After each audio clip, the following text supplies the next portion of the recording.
courage, commitment, desire. This is the Blitz, baby!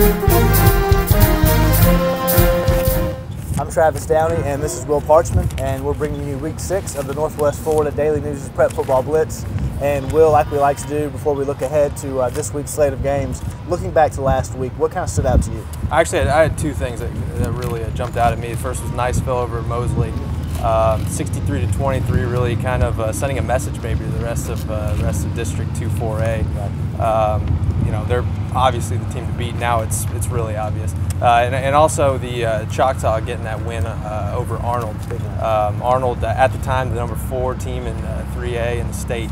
That was a statement game as well, and now the rest of their schedule is really kind of a downhill fall for them. It gets easier from here. It looks that way. It looks that way. We'll talk about that later. I think when I look at last week, really impressed the 2-4A opener with Fort Walton Beach and Crestview. A game that went to overtime. Crestview, in my opinion, I mean, watching that game, had every opportunity to put that away. Turnovers, as in 6, kind of did them in. Fort Walton Beach, a gutsy win to move to 1-0. And, you know, we wavered on this game all week, a week ago. And we didn't pick right? We didn't pick right. South Walton, undefeated no more. Freeport knocked them off at home. They moved atop those district standings there, so really impressed with those two games.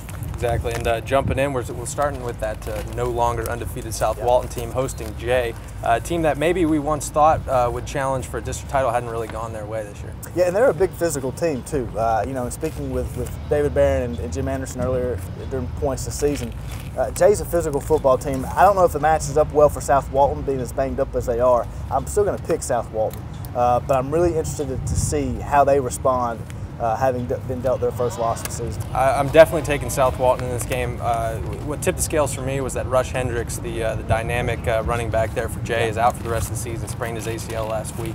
They're an option offense, through and through, and they're not going to have their number 1 running threat. And he's a big force at linebacker too. As well, yeah, inside linebacker as well. Yeah. So that's going to hurt them. I think South Walton will take this game pretty. I don't want to say easily, but I think they're going to win pretty well in this one. Moving on, Freeport, their foil last week, going on the road this week, taking on a Northview team that this game might be, turn out to be that next game that might be even tougher than South Walton. Yeah, because Northview, I mean, they'll pound you, and Freeport, they're well aware of that. But the thing with Freeport, and this is why I almost picked him a week ago and didn't, but almost did. Cole Weeks. I just think when you have a quarterback like him, a veteran guy back there that can beat you with his arm, and like he showed last week, he can run the ball too in some option-based offense they showed. It's hard to pick against a team like that. I'm gonna go with Freeport to go on the road and just continue to build on the momentum they built last week. Yeah, Cole Weeks probably the best quarterback in that district right now. Yeah. Definitely kind of leading Freeport as well. Another big 2-area team game here. We got Navarre at Walton. 4A, 2A, but the 4A team has not gotten a win yet. Yeah, they're having a tough go of it. Navarre is, and when I just mentioned Cole Weeks and quarterback play, how key that is, in my opinion. You look at Walton and what they're getting from Liam Miller, first-year starter under center, thrown for over 1,000 yards, I believe 9 touchdowns. And just 3 picks. Just 3 picks, taking care of the football. I like Walton. I think it's going to be really close. Walton, they've been on the wrong side of those close ones all year, it seems. I think this time the ball bounces their way and they'll get a win. I honestly think Navarre is going to kind of finally inch out from the ranks of the win list and get that first win this week. I think from top to bottom they're just a bigger team than Walton. Despite that solid defensive line Walton has, I really do think that Navarre's going to go on the road and finally do it. Hopefully for Walton, it's not going to be another one of those nail biters for them. We got Choctaw at West Florida, a 2-3 West Florida team that is not that old pushover that they were. No, their record's very deceiving. And in speaking with Greg Thomas earlier, he thinks this challenge presented by West Florida's offense is bigger than the one a week ago with Arnold. So that's saying something. He said this offense is like Georgia Tech. So that'll kind of tell you it's an option-based. I'm going to say Choctaw. I'm going to say they go on the road and win a second straight road game for the first time since 2004. I'm going to say they do it. I'm going to pick Choctaw. I'm picking Choctaw as well. I think, with that win over Arnold now, they've got, I think, the next 4 games are against teams that are 5-17 combined. That compared with the first half of their schedule, I mean, that's night and day. I really do think they've, the worst is behind them. They're going to start racking up wins, and I do like them to take this. They're a battle-tested team. They are. Then we've got Crestview at Milton. Milton team, we knew they were going to be good. I don't think we knew they were going to be this Not good. This good, no. And Crestview, their record is a little off. They looked really good last week. I think they have that running offense, that hard-nosed offense that bodes well against a team like Milton.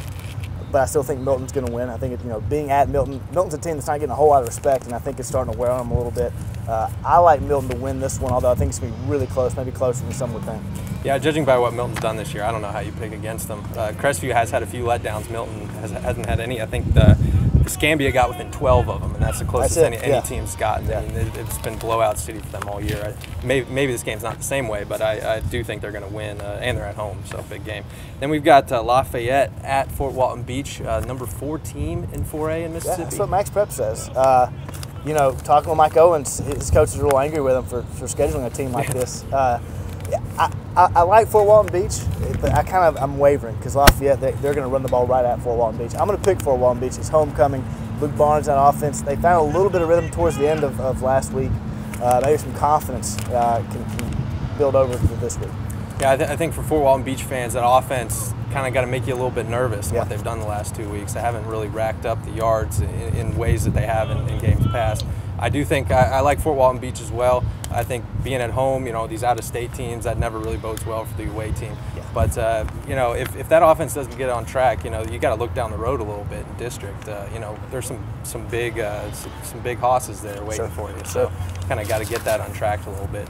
That will do it for the Blitz this week. Thanks so much for joining us. For Travis Downey, I'm Will Parchman, and hope to see you again next time.